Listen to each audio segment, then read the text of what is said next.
Hey folks, it's me Brian, and this is what I'm drinking today. I'm having Wild Turkey 101 Kentucky Straight Bourbon Whiskey. 101 meaning 101 proof, 50.5% alcohol by volume, coming to you from the Wild Turkey Distilling Company in Lawrenceburg, Kentucky. So let's crack this one open. Wild Turkey, unless you've been living under a rock, is ubiquitous. You can find it at almost any liquor store. And 101 is their high proof version. I've never had Wild Turkey before, with the exception of maybe 5 years ago or so. So I figured let's review it. I got this mini at an ABC store in Virginia, which had a different selection of minis. And you know I love my minis. And I stayed away from 99 brand minis this time. So here's what it looks like. It has a nice color to it, nice appearance to it, like a light brownish hue, if you will. Let's smell it.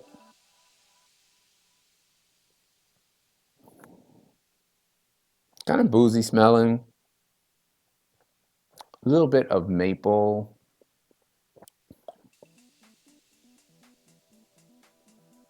Semi, and let me stress this, semi rubbing alcoholish in aroma. Probably because it's 101 proof. I'm not picking up on like any oak or wood, like any of the normal or very popular aromas due to the aging of bourbons and whiskeys. I'm not picking up on that. Not picking up on any vanilla either.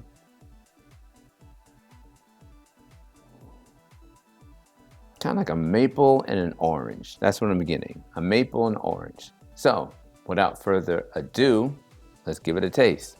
Prost, my friends.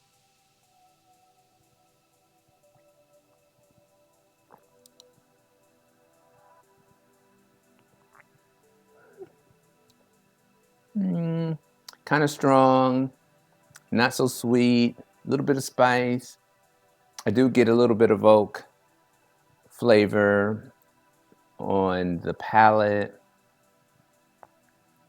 Very, very acute, very strong on the tongue. It's 101 proof. That is expected.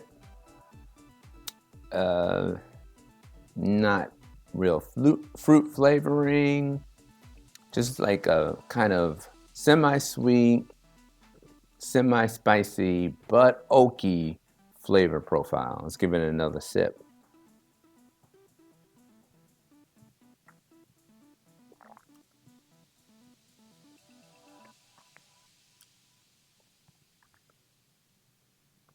Again, I'm getting those same flavors. It doesn't give me a typical whiskey flavor, though. It's just not sweet enough to me. I don't know the mash content. I probably should have looked it up before I made the video. If you are interested, probably go to the website to probably give you all that information. But I've had whiskeys, even cheap whiskeys, that I enjoy more than this one. So how would I rate this? You know, Wild Turkey is not expensive. It's not cheap either. It's not even in the middle. I think it's in between cheap and moderately priced. It has a lot of marketing, a lot of you see it everywhere. Like I said, it's ubiquitous.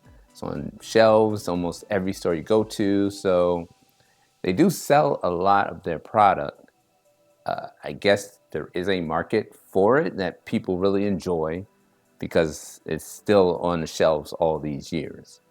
But I think you can get a better whiskey taste in a cheaper whiskey. Like I don't know how it compares to Jack Daniels, but even some of those Jack Daniels like flavored products or Crown Royal flavored products, you get more of a whiskey taste than you get with this. Maybe because of the proof level. I don't know. Maybe because of how it is produced. But it doesn't scream whiskey. It doesn't scream rubbing alcohol either. But it doesn't scream whiskey. It's just not sweet enough. It's just not complex enough. It's very simple. So, how would I rate this? I give it a 75 out of 100. It's not terrible, not the greatest. It's halfway decent in terms of its price. So, I give it a C. 7.5 out of 10, 75 out of 100. So there you have it, folks. Another review in the books. Wild Turkey 101. Supercharged, high octane whiskey. 50.5% alcohol by volume. Aromas of maple and orange on the palate. A little bit of sweetness and a little bit of oak. Stay safe, stay sane, and I will see you on the next video.